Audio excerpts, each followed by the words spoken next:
Hey, it's Heather, and in this episode of Not Just Heather, we are joined by Malcolm Russell Nelson from On the Subject in Geeks Rising.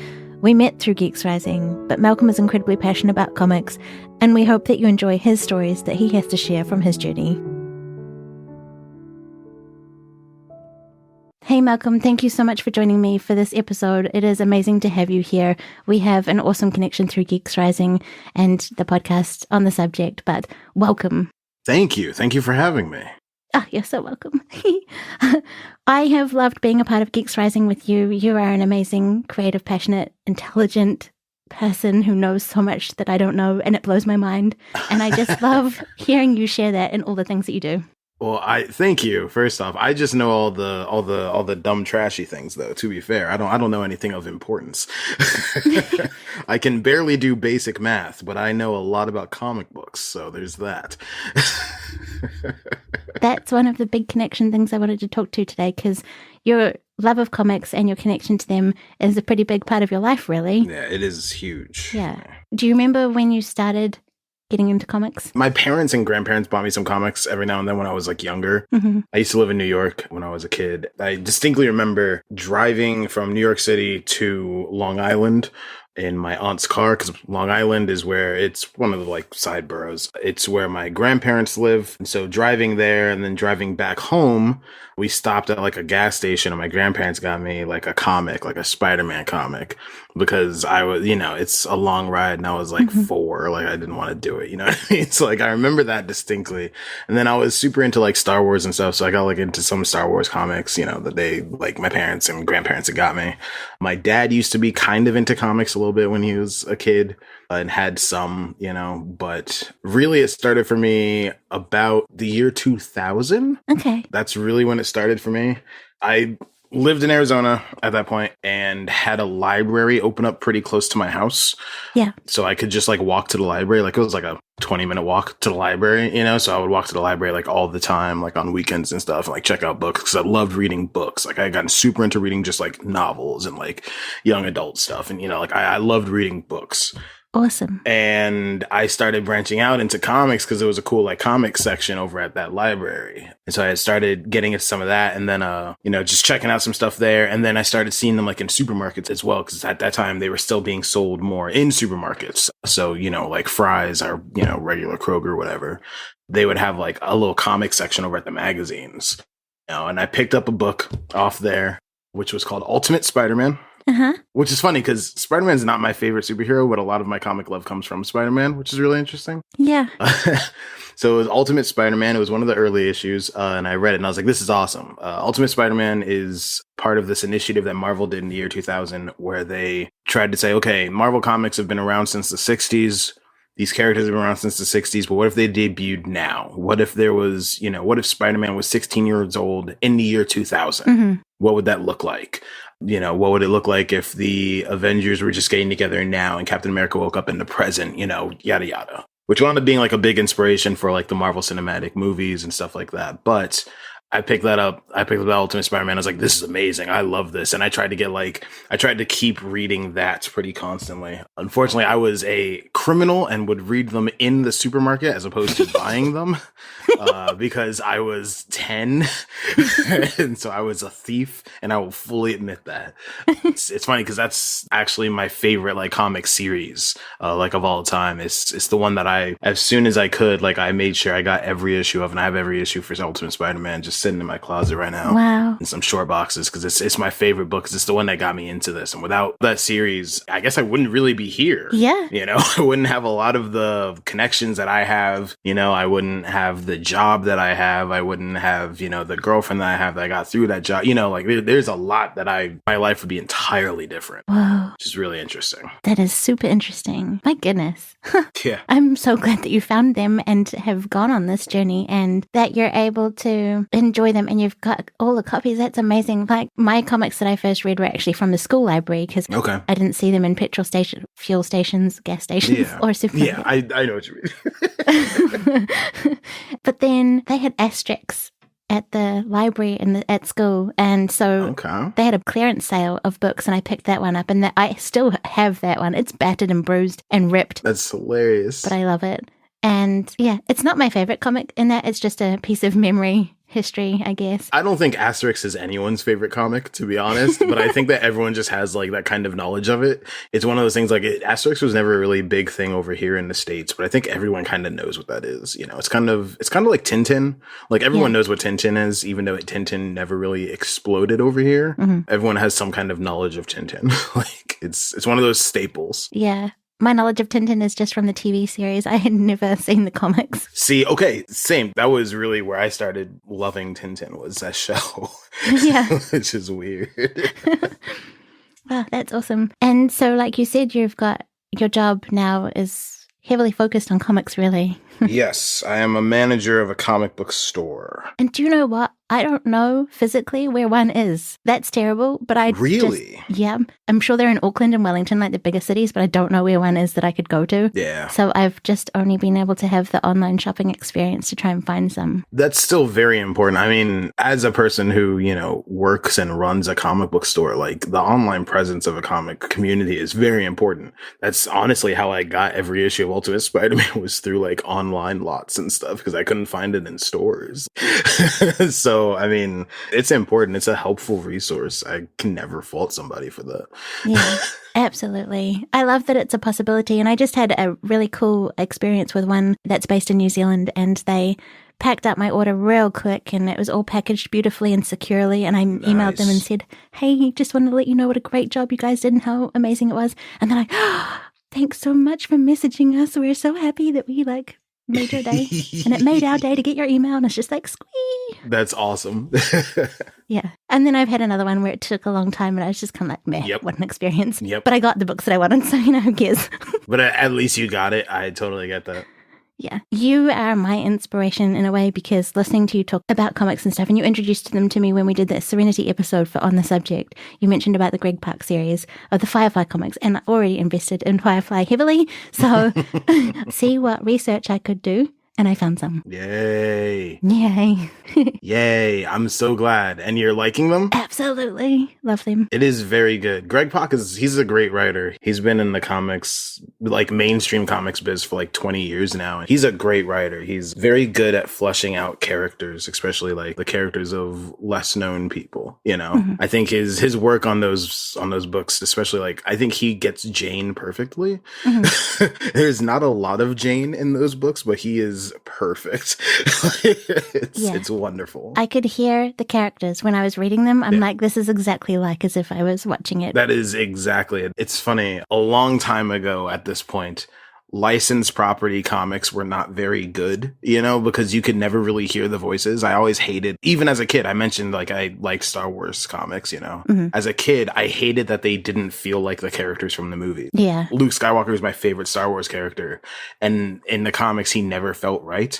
But in the modern era, like the people who grew up with those books and were frustrated by that are now writing those books. And so they actually get the voices right. So, and the company who puts out the Firefly comic now, Boom, they're really good at that with their licensed properties. They put out all the Power Rangers comics and all the Rangers feel like they should. Good. Firefly, like everyone feels like they should. Like it's great. You can literally hear the dialogues being spoken, which is awesome. I think that's so cool. Yeah, absolutely. I think I would have not carried on collecting them if I discovered that it wasn't, because that would have been just crushing for me, you know, like they're not the same and it doesn't have that nostalgia. So yeah, exactly. But I love that. And I think Logan put it this way, that the comic can do something even film can't do. They can lay out a scene in a totally different way. Oh yeah. And like you, I love reading novels, but I have just loved that exploratory kind of experience with a comic. There's nothing like reading a comic. My favorite thing about reading a novel or a book is, you know, you can make the picture yourself. I guess I think of everything kind of like a filmmaking point of view. Where like a novel is a script and you can read the script and then you see, you know, the storyboards like in your head of how it plays out. But a comic is like reading the storyboards for a movie where you get to see like everything lay out with the script on top of it. And that's so cool. There's no other medium like that, really. It's interesting. And there's cool things that you could do with the pacing to make a different kind of dramatic step. You know, the power of a page turn is very impactful. That's the coolest thing about a comic, is that you could have something so suspenseful happen in a page turn. You get to the bottom of a page and you don't know what's coming next. And then you turn the page and you can get hit right in the mouth with something like amazing, you know, like it's great. Yeah. I've been that person who loved that they were in their little cellophane packets with the board behind them, and I opened that up carefully. I didn't wreck any of that, and then I pulled it out, and I was gentle with opening the pages. And so I turned them rather slowly, but I totally get that. There's even the drama in doing that, it adds a level of personal danger. Like I really don't want to mess up this comic. Like I got to be gentle with it, are my hands too sweaty? Like, is the ink going to come off of my hands? Like, Are my hands clean? Oh my gosh. It's weird, but it's fun. I like it. Yeah. That for me has been one of the things that have helped me get through the horrible mishmash that life has been for the last little while, of having those physical things and also just enjoying the things that I already had, but exploring new things like that too. Yeah, for sure. Yeah, what are some of the things that have helped you get you through? Definitely comics have not hurt with that. Working at a comic shop is a lot of work. More than a lot of enjoyment, to be fully honest. Like there's just a lot that goes into it. Every night I make sure, and this is how it's been since I started working at my shop, like every night I make sure that I read at least like one issue of something that I know I like. Aww. Because that way it keeps me invested, it keeps me interested. I go to bed, thinking of something positively, as opposed to like, like I really messed up that order, or I gotta, make sure I get my mind set for like this new product line or something. At least I'm going to bed with a good positive thought of comics. And so that is, in the last year or so, that one or two comics has turned into like 5 or 6 that I read every night. Just to make sure I really go to bed with positive thoughts. Oh boy. Yeah. But I think that's been very helpful. I'm going to be fully honest. Connections have really helped. People, honestly, Heather, people like you, and the rest of Geeks Rising, like it's awesome to see people who I know are also, struggling through life right now in the last year or so. Like it's been a really weird year, and it's very comforting that people have been able to operate like normal, or at least get to some sort of new normal, and not have things impact them too heavily. Yeah. I think that's really inspiring. I know a lot of people who lost their jobs, I used to work at a movie theater and have a lot of friends who worked at movie theaters and work at movie theaters. Yeah. And the theater I used to work at actually closed down temporarily, and is closed right now. Like they opened up again for like another month or so, and then they just are closed now because, it's a bad time for a movie theater business, Yep. So it's hard. Like there's a lot of struggling right now, but to see people, be able to fight through that and get through that and be okay is very inspiring and very comforting and encouraging. Yeah. It makes me feel like I really don't have room to complain. Like I'm gainfully employed, I can't go wrong. I have a roof over my head. I'm okay, so. Yeah. And you've got a support network around you. Yeah. That's huge. That's great. That's awesome. Just cycling back, how did you get to being part of On the Subject? Okay. Great question. So I've known Logan for years. We took a class together, like at community college, and I've known him for years. And I've known Zach even longer because we went to the same high school. We had like very close friends who were very close friends. And so Zach and I used to have a podcast a while ago, and then we folded that podcast in with Logan's old Paper Robots podcast to kind of combine and, take the load off of each other, really. Yeah. And then we burned that down and came up with On the Subject, where we just focus specifically on movies and on the subjects of tropes of movies and stuff like that. So we started off doing franchises, going through big franchises and looking at how those franchises have changed and how they've evolved, how they've grown. Last year, our big theme of last year was taking on the challenge of Martin Scorsese saying that popcorn movies aren't cinema, challenging the idea of cinema and cinema, like what exactly makes a movie quote cinema over being non-quote cinema. And then we did a mini series on Joseph Gordon-Levitt,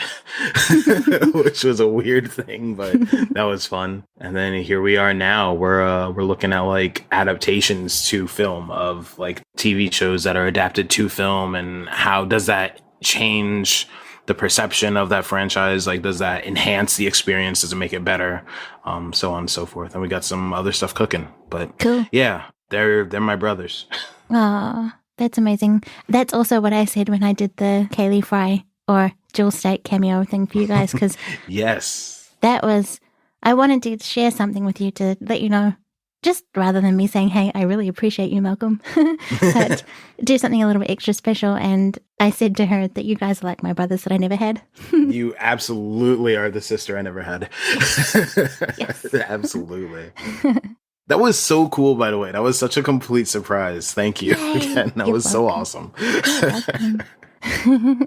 That was fun. I enjoyed that so much. That's awesome. Do you think you guys might touch on adaptations from books to film? Yeah, I think that is something that we will get to. There's something very interesting with that as well. It's not too dissimilar from TV adaptation to film. It's taking a longer form thing and condensing it into a 2 or 3 hour kind of thing, which is really interesting. Yeah. So yeah, I'd like to tackle that too. That would be great. I'm looking forward to that one. we'll just do, it's just going to be Hunger Games and Twilight. That's it. Oh, all right. Well, okay. And there goes the excitement. Yeah, pretty much. No, but I have one for you, which is The Notebook. That was so much better as a film than a book. And I agree. I actually didn't get very far in the book when The Notebook came out because I liked the movie a lot. And then I tried reading the book and I was like, I'm not into this. That is trash. The book is trash. The movie is better. Yeah, the movie is very good. Yeah, not always does that work out because usually it's the book is better. And because it kind of touches on what you mentioned before is when you read a book, you can imagine the world and the way that you perceive them. But when they put it on film, it's like, nope, that's not what I thought of. Yeah, exactly. That's not how I saw that. Exactly. Yeah. So I kind of want to summarize, if we can, what are films and or comics, if they have a similar resonance for you? What do they mean to you? What's their importance? Wow, that's a really good question. Thank you. Both films and comics represent a different viewpoint of the world for me. Mm-hmm. Weirdly enough, I guess both are a more fantastic view of the world. I like stuff that, I like my superhero comics. I love a good superhero comic, and I like a good, anything else comic too. I just like comics, but I love a good superhero book because that's a portrayal of a better world, a world that we think has superheroes and, right and wrong are much more clear than the shades of gray that they really are in the real world, where there's straight up heroes and there's straight up villains. That's such an idealistic world. Like that'd be such a great place to live. Mm-hmm. Like things aren't that cut and dry in the real world, and I like when things get muddy in a comic or in a movie, for that clear good or evil. If you take Captain America, for example, one of the best things for Captain America stories is when Captain America has to go up against the government. It's a thing that happens all the time. In fact, they do it in literally every one of the movies because it's such a trope. But when Captain America has to go up against the government, being the symbol of the government, being the symbol of what American ideals should be and could be, and he has to go up against a government that doesn't reflect those ideals. It's a very easy trope for the comics. Clearly it is for the movies, but I think it's also very impactful. It's a good blending of real world, murky gray, shades of gray, and then putting it in this world of clear, defined black and white, which I think is awesome. It challenges both the characters and the story and the world that the story is taking place in for the comic or the movie, but it also challenges our perception of things in the real world. And why can't, if we could put real world garbage into comics, why can't we take comics goodness and put it in the real world? It's an interesting thought thing. So I think they both represent just a different way to view the world. It was a really weird long answer. I'm sorry. No, it was perfect, and I love it. That's amazing. A different way of viewing the world. Yeah. And it's a very interesting thought point. What about if we take the things that are good from them and implant them and make them real? Yeah. Why can't we do that? It ultimately comes down to people, why we can't do that. But I think we should be able to do that. There should absolutely be people that we uphold to a higher standard like we do our superheroes. It makes no sense that there isn't. But even politicians and higher echelon religious figures and stuff, we can't hold those people to higher standards because they're people and people are fallible. But comic book characters, even if they fall, they still pick themselves back up, and that's amazing. Yeah. Yeah. Oh, I love that. How do you prepare for On the Subject? So for the most part, every episode of On the Subject, we're covering a movie. Mm-hmm. I'll watch that movie, even if it's a movie I've seen before. I'll watch that movie. Anytime I watch a movie, I try to go in with very little expectation or anything. Like, even if it's something I'm excited for, I'll take a couple of minutes kind of just like calm myself and lower my expectations. Or if it's something I'm really not excited for, I'll try to raise them a little bit, just so I hit this balance line of like, I'm going in with a clean slate. I don't want to, have anything impact how I view the movie. And then I watch the movie and I, think of things critically, but also just, I guess, commercially, how things make sense. Like if it makes sense on a story aspect, if it makes sense on an acting aspect. I like looking at performance in movies, even small facial things, a facial tick here or there, or a weird way to say a line, that has more meaning and impact behind it. I'll look for that kind of stuff a lot. Every now and then I'll take notes on a movie, but I try not to, just because that takes me out of the movie. To pause and to like take down a note or something. I don't want to miss something. So a lot of times I won't take notes, but I'll watch it. I'll usually watch a movie at least like a few hours before, and then I'll actually go and do some other stuff. So we usually record like at night.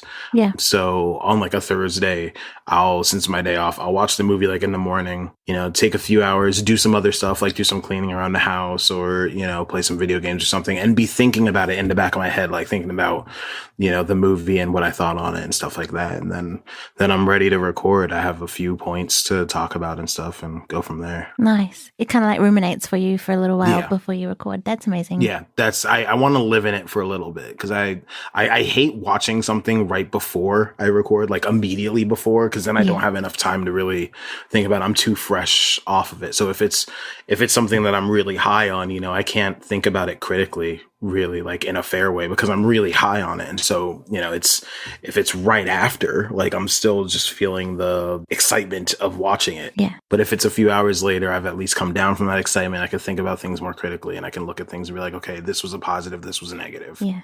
Do you think there's like a sweet spot of how far in advance you watch something? Anytime I watch something, I can still pick up something new, So yeah, I try to still watch stuff, but I try to watch it at least a day or two before recording, because that way it's still pretty fresh.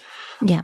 If I watch it like a week before, I'm just going to forget, especially since I don't take notes. Like I'm just going to forget stuff. But if it's within a couple of days of recording, at least it'll still be fresh in my mind, and I can still inform something, Nice. And with that performance side of things and any sort of technical aspects that you look of, what is your background there? Good question. I'm a movie watcher. I also did screenwriting classes and stuff. I wanted to be a screenwriter for a while. I've written a couple like small scripts, but nothing like major or anything. I love ideas. I love having ideas. I hate having to execute those ideas. But yeah, so I always think of things from a screenwriting point of view too. I think a script, the script is the spine of a story that you're telling.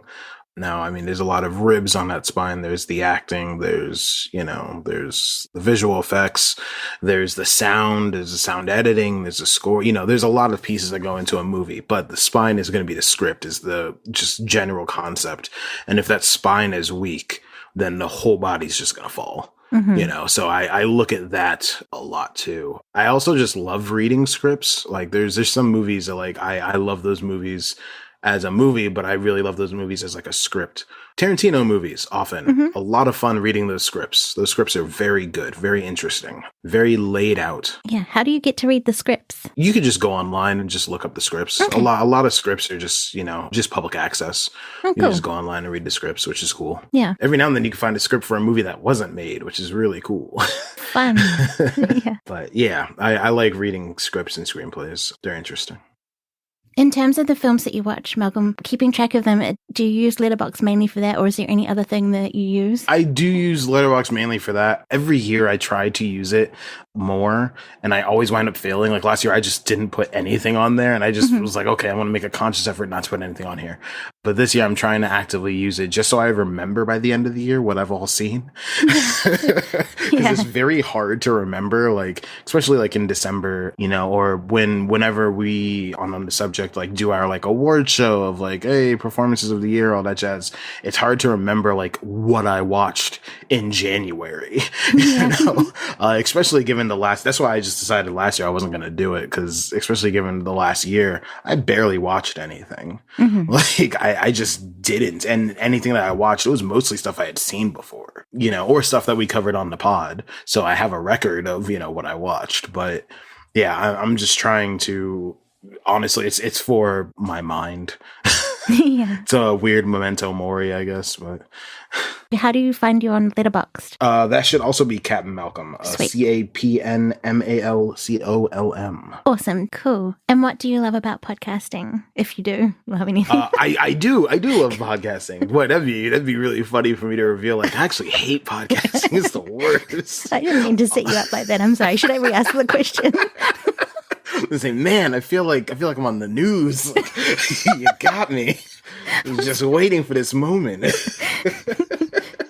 I actually love podcasting. Nice. I love listening to podcasts. I think it's my favorite way to not just pass time, but to do something. Like, I always listen to podcasts like while I'm cleaning. Yeah. Or there's days at work where I can listen to podcasts while I'm like doing ordering or like processing a shipment or something. And I love that. It's great to have a constant conversation in my brain. Mm-hmm. And I love listening to podcasts. So I love being able to create something that maybe someone else like me is also listening to while they're doing something else, That I think that's super cool. I love the rapport that you have with Logan and Zach. It is amazing. Thank you. And it makes listening a lot of fun. I also love the different perspectives and experiences you bring to it, because you all have sometimes quite very different viewpoints on the films that you cover, which is amazing, because otherwise if you just all loved it, well, there goes the discussion. That's the thing. I love that no matter what, we're always going to be somewhere different on it. Like, even if it's something that all three of us like, we all are going to like it for different reasons. Yeah. Which is really cool. Yeah. I think the three of us flow really well together. Yeah, I agree. What are some of your favorite podcasts or podcasts that you'd recommend on film or comics? Okay. I've got a few, actually. Awesome. So, like, my three favorite, like, comics and film podcasts, my favorite film four favorite comics and film podcasts. My two favorite film podcasts, one is Blank Check with Griffin and David, which you've probably, if you've listened to an episode on the subject, you've probably heard all three of us reference before. It's two people, Griffin Newman, who's an actor, and David Sims, who's a film reviewer. They're friends, and they review filmographies of directors who had massive success early on in their careers and are given a series of blank checks to, create whatever crazy passion projects they want. And sometimes those checks clear and sometimes they bounce, baby.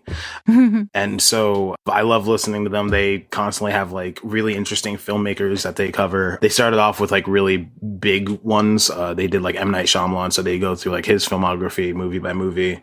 Then they did like Christopher Nolan. They did the Wachowskis, which that's like three of my favorite filmmakers right there, because all three of them are very interesting and very different. And now they've kind of gotten into like doing not necessarily smaller ones, but like really interesting ones, like Musker and Clemens, who did a lot of Disney animated films, was who they just recently did. So they talked about like Aladdin and Little Mermaid and Moana, Princess and the Frog, and really interesting filmographies. So they're my favorite. My other favorite film podcast is the Empire podcast, which is based for Empire Magazine, my favorite film publication.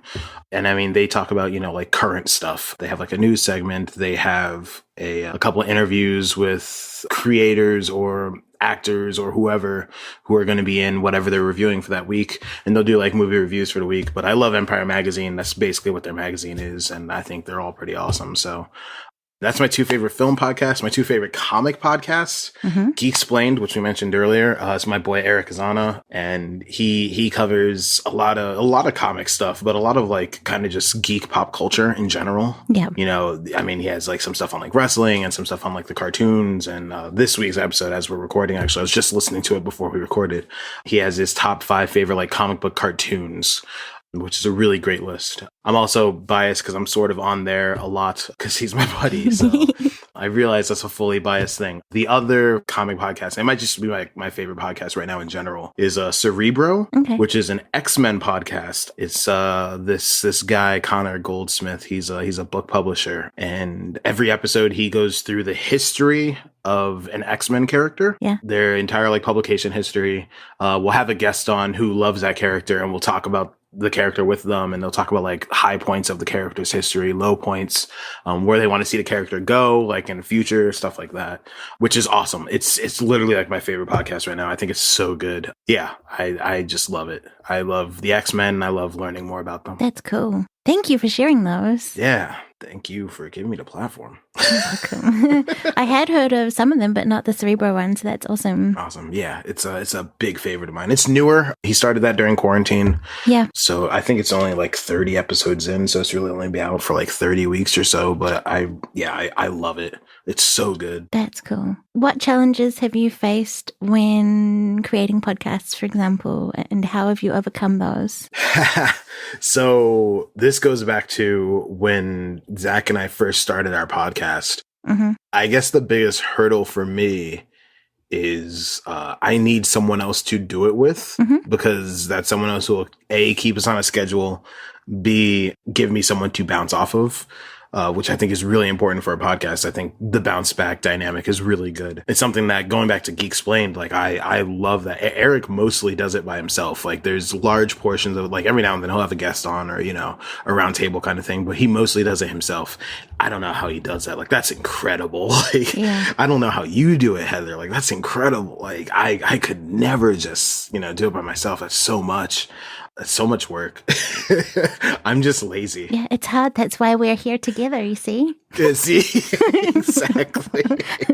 It's just so much work. Like, I definitely commend you guys for doing that. That's crazy. So yeah, I need someone to bounce off of. I think I'm an energy vampire that way, you know? I feed off the energy of someone else and it works out well. Yeah. But also, yeah, just someone to, you know, help on the other end of it, as far as like, okay, keeping a schedule, you know, I'm not just picking all the subjects, like I'm just helping out. Like I like being a helper as opposed to having to be a leader, which is a bad thing for a manager to say. But there you go, folks. Delegating is good, right? Delegating is great. Yeah. I'm learning that. I think that's amazing. Connections are important. It is hard to do a solo show. That's why I'm loving this project. It allows me to talk to amazing people like you and have someone to bounce off of. It is hard. But then, in the same thing, you guys managed to, despite quarantine and lockdowns and all of the rest, managed to still connect during that time to do the recordings. Yeah, it's been hard. It's funny. I go to Logan's place of work every now and then, but I haven't seen Zach since like this time last year, which is weird. Oh, like, this is the wow. longest I haven't seen him. Like it feels weird. Yeah, it's crazy. You know, it's a weird time. So you look forward to that time that you do to get to connect then for the podcast? Yes, we, all three of us have gotten our first round of shots. So yes. After second round, we can start discussing meeting up, which is nice. Oh, good. Yeah, I miss my boys, you know, it's weird. I'm glad that the connection's not completely lost, though, even though in person is always preferable. Yeah, connection is the important thing, whether it's in person or not. Like, it's very important. Absolutely. And on that note, where can people connect with you, Malcolm, to find what you do? And follow me when you see me in person, I guess. Okay. Creepy. No, just let me know first, you know, just be like, hi, I listen to you, I follow you. No, you can follow me pretty much anywhere. My handle is Captain Malcolm, CapNmalcolm. I'm on Twitter. I'm very barely on Instagram. I try to update my letterbox more often. That's a reminder, I need to do that today. Yeah, that's about it. Yeah. And then, you know, of course, on the subject and Geeks Rising, you know, I'm a part of both of those things. Yay. Which is great. So, yeah. And on the subject has a Patreon. Woo. Yes, we do. You could pay our wages. It's amazing when people are generous enough to support things on Patreon. It's wild. It's awesome. But you deserve it too, because you do a good job and I love what you do. Thank you. Thank you so much for joining me, Malcolm. I have loved talking with you and I can't wait to do more with you in the future. Thank you for having me. I love that you're doing this. I can't wait to listen. Thank you. Yay. See you next time. Yeah, for sure. All right. Have a good one. Thanks again. You too. Bye. All right. Bye. Thank you so much, Malcolm, for sharing your time with me to have this conversation. And thank you, listener, for listening and sharing your feedback. We would love to hear from you. If you have a connection with Malcolm or you find one after listening, please share them with us. And if you know someone who might benefit from discovering more about Malcolm, we would love for you to share it with them too. All of the details for this episode can be found at justheathers.com/guests. Until next time.